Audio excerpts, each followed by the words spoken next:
Hello, everybody, and thank you for tuning into the Liberty Report. With me today as co-host is Chris Rosini. Chris, welcome to the program. It's great to be with you, Dr. Paul. Very good. We want to talk today about a subject that I think is very pervasive. Everybody's concerned about it. Everybody's reacting to it, but they really don't spell it out quite the way I think it should be. Because I believe people have an honest concern about where the wealth is going and why some people are super rich and some people are super poor. And generally speaking, Republicans and Democrats are saying, well, we just need to distribute the money a little bit better. And that, of course, is what we've been looking at in these last week or so. You know, should we give everybody $600 or $6,000 and on and on? And it's all up to the government. Rather than looking to the government to solve the problem, they ought to look to the government and the understanding of the government of the cause of the problem. And certainly the vehicle for doing this is the Federal Reserve, because the Federal Reserve is the biggest taxer and the biggest instigator and regulator and instigator of what's going on. So they run the idea and the principles of the central economic planning, and they facilitate all this activity. And lo and behold, it doesn't work out quite the way it should be. And I think there are two problems that have to be dealt with. We'll talk a little bit about this. One is a lot of people who endorse the system we have are sincere and they want to help people. There's another group that know exactly what's going on, and it's an opportunity for them to enhance their wealth at the expense of the middle class. And the reason why I think this is so serious is I think, politically speaking, the wiping out of the middle class is very, very dangerous. And we're starting to see signs of that. You know, our streets are blowing up. There's a lot more violence, a lot more anger. And I don't think they're talking about what they should be talking about. And that, of course, is the Federal Reserve. I'm sure you've given some thought to this and concern for this. So what are your opinion? What's your opinion? Yes, I actually want to paint a picture for our listeners today so that they can maybe better understand how it works. Let's say that you in your town, there's an auction that goes on, and everybody in your town relatively has the same incomes, and the auction is taking place, and everyone is bidding, and everything seems normal. Well, let's say a Fed guy pulls you aside and hands you $1 million that the Fed just printed up. Well, you can now go into this auction and start bidding up prices until you win whatever it is that you want. And everyone else is a loser. The Fed guy didn't hand them the money. So this is what happens in the economy. The people who receive the newly printed money first, the ones that are closest to government, they go into the economy and they start driving up prices. And everyone else who's on fixed incomes, who didn't receive this new money, they watch prices rise around them, kind of like the auction. And they wonder, what's going on? Why are my bills always rising? Why is a loaf of bread $5? It used to be $1. Well, that's how money that is printed out of thin air and that is handed to select people first, that's how it works its way to benefit the people who receive it at the expense of everyone else. Very good. The one thing that's happening today that people are recognizing, and you hear frequently, the rich are getting richer, the poor are getting poorer, but what it only does is excite people into saying, well, that's why we need more government redistributing the wealth. But that's been so overblown. I mean, what they have done is unbelievable that it even, lasts as long as it has, because they're printing like they've never printed before, and the middle class is getting poorer. The statistics show very clearly that the middle class is a lot poorer, and the wealthy are getting a lot wealthier. And it's been especially bad in these past 20 years. But it's been going on for a long time. Matter of fact, it started when the Fed started it, mainly because the people who have access to the money first, they get many benefits. As it circulates, what the average person gets are the higher prices, and they pay the taxes. People don't look at this as a tax. All people generally think about is, how's the government going to take care of me? How can they pay for this? And so they think it'll last forever. And so therefore you can't even get some people who believe in domestic welfare to be critical of the overseas spending. They just let that go. And this budget they just passed represents this. And you hear noise coming from the Fed. Well, the Congress has to get their house in order. They shouldn't be spending so much money. Well, this is, sort of a fictitious argument, because no matter whether the Fed does it directly or indirectly, it's always the Fed's fault. I have, thought about it and worked on this issue of the Federal Reserve and central economic planning for years. But I really think that the political power comes from who controls the money, who controls the Federal Reserve. And there's no one person that does that. That is a group of people that do that, and their special interests are covered, whether it's the welfare state here at home, which is seen as the food stamps for the poor, or whether it's the military-industrial complex. It's interesting, they both endorse the same ideas, but they sort of argue who's getting the best benefit.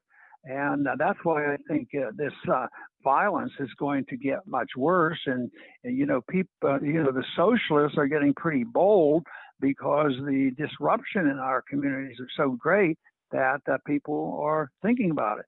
The other problem we have is the Federal Reserve, in facilitating endless spending, have really taken over our educational system, and they preached a doctrine. The central economic planning is the best, and the best group to do this are people who control the money, and they can have whatever they want. But the sense that I have is that people are starting to realize, no matter how eager they are to get the next check, I think they realize, and they're starting to realize, that this can't last, and I think that helps build the anger. And people are just saying, can I get my fair share before the whole thing comes down? So I believe we live in very dangerous times for this, because they are not dealing with the subject of the principle of money and spending and debt. And this, they talk and argue about how big the budget's going to be. And now, it used to be tens of billions, and that was a big deal. Now it's into the trillions of dollars of deficit each year, and nobody would even think of this if they didn't have the dependency on the Federal Reserve to print the money and deal with it. But that's just more more addiction to a program that is inevitably going to fail. And it is the central economic planners that work through the Federal Reserve that I think is the biggest threat to our economic stability and to our liberties. Right, Dr. Paul, and you make a good point. It's really what we see in Washington is just factions fighting. They're like vultures trying to get their hands on the money. And they're all politically connected. You mentioned a few of them. And what happens is they get used to this. They get used to the Fed money being printed and handed to them, and they become dependent on it.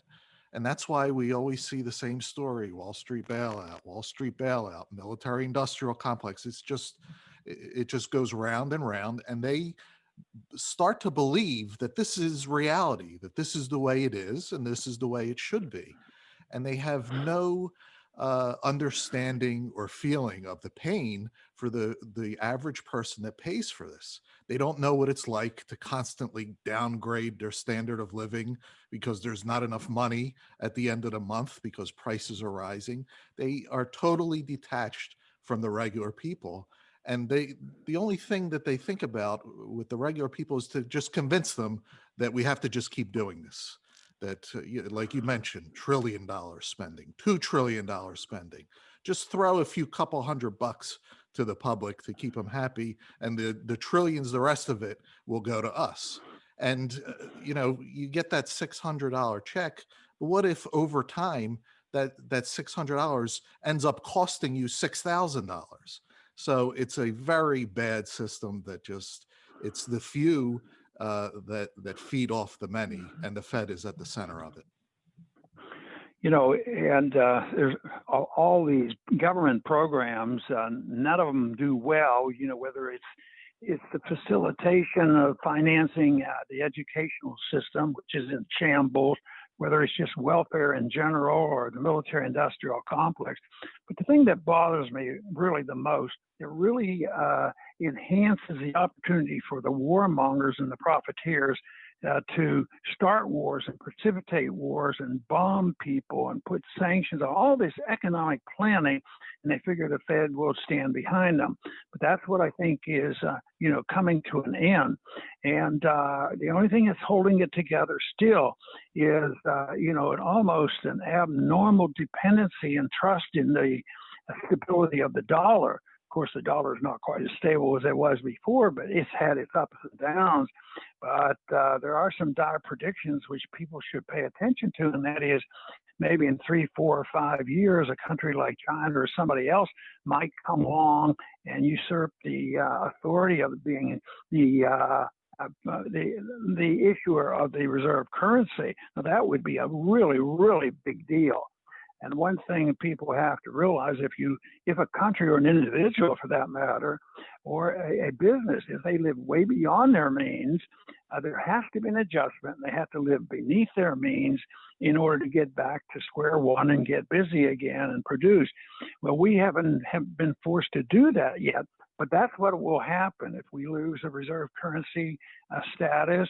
If we no longer can just print the money and hope it's going to take care of things, that is going to be when the people are going to realize a lot of people are in trouble now.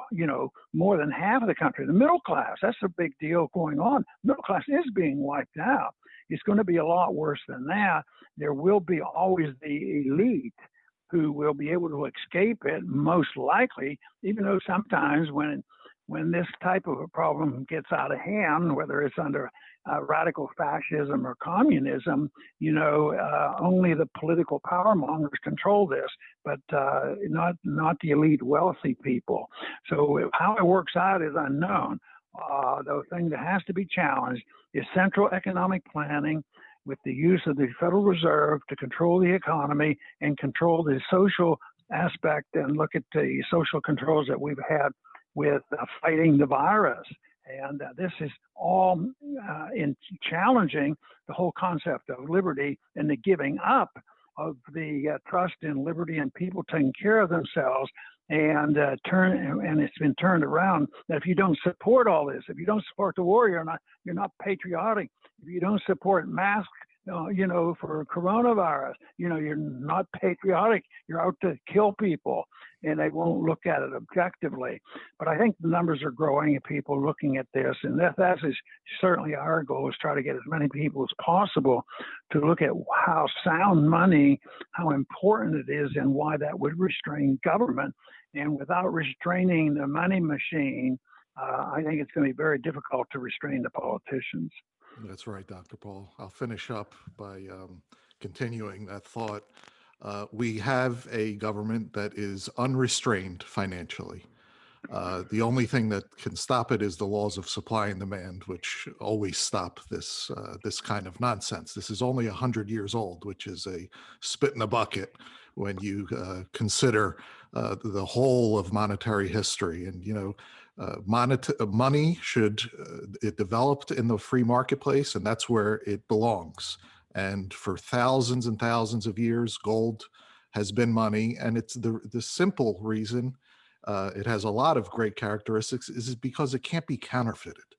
If government wants war or to hand out welfare, they can't counterfeit gold. They have to tax you. They have to come and get it from you. They have to convince you, we want this war. And you can say no. There are tax revolts. People are against it. So what happened with the creation of the Fed is the government eliminated that. If they want wars, if they want welfare, they just print the money. And we're totally out of the picture. It doesn't matter what we think, whether we want the wars, whether we want the welfare or not. They just do it on their own. They are unrestrained. And this is not how a free society functions. This is how a authoritarian society functions. And until it exhausts itself, we have to deal with it, but we need the ideas of sound money to replace it once it does exhaust itself. Very good. And more people are starting to recognize how serious the problems are. And now there's a big game going on who exactly is to blame. And I put a lot of blame on what has happened in our educational system and how government has operated the schools for many decades, 100 years they've been involved, and it keeps getting worse. And they teach an indoctrination and teaching people that Keynesian economics can solve our problem. We just need smarter people to do the central economic planning. But now the name of the game, and this is the demagoguery that we hear constantly, is whom should we blame? Is it a Republican Democratic argument? I think that forget that. There's a little bit of that by a few on the fringes on both sides that deal in principle, but basically not. They're power mongers, and they're definitely deeply embedded in the principles of central economic planning. The whole thing is how can we paint one side worse than the other? Now, these socialists who have gained a little traction and now are serving in the Congress, their answer is very simple. You guys have run the free enterprise system. Look at what it's done. It's all freedom, too much free markets, and then they go on. And even the conservatives accept the fact that we just need better planning. Don't have quite so many debt. Don't interfere in this war. Interfere in some other war. They'll have a little bit of adjustment. But the far left, the radicals, the progressive who want radical change are arguing the case that what we have is proof positive that freedom fails. And we have to refute that. If we can't refute that, then we're in really big trouble. So it's an intellectual battle. And the best way to do this that I have found, and there's a fair number of people who would share this technique, and that is that what we have is not freedom. We don't have free markets. We don't have sound money. We have regulation. We have unnecessary worry, on and on. And what we have a system as a consequence of the distribution of wealth by the Federal Reserve. The rich keep getting richer, and that's less than 1% are becoming super rich. The middle class is disappearing. You can't blame that on freedom, because when we had a maximum amount of freedom, we had the largest, wealthiest middle class in the history of mankind, but it's gone. And what they're dealing with is crony capitalism. I don't like to use the word capitalism in a favorable term, because so much of it is crony. That doesn't mean I don't believe in free markets. I want free markets to be separate from crony capitalism. And also this idea of corporatism, where the corporations and the governments work together. And when that happens, there's always a drift toward a fascist system. And even though there's people out there shouting that the problem is fascism, some of them are the most fascist of all of them. So I think identifying the reasons and the ideas behind this and naming things correctly is very, very important. So I make it more simple by just saying liberty works and authoritarianism doesn't work. And the principle of libertarianism says that everything should be voluntary as long as it's peaceful. And believe me, we would be a lot richer and a lot safer under those circumstances. I want to thank everybody for tuning in today to the Liberty Report. Please come back soon.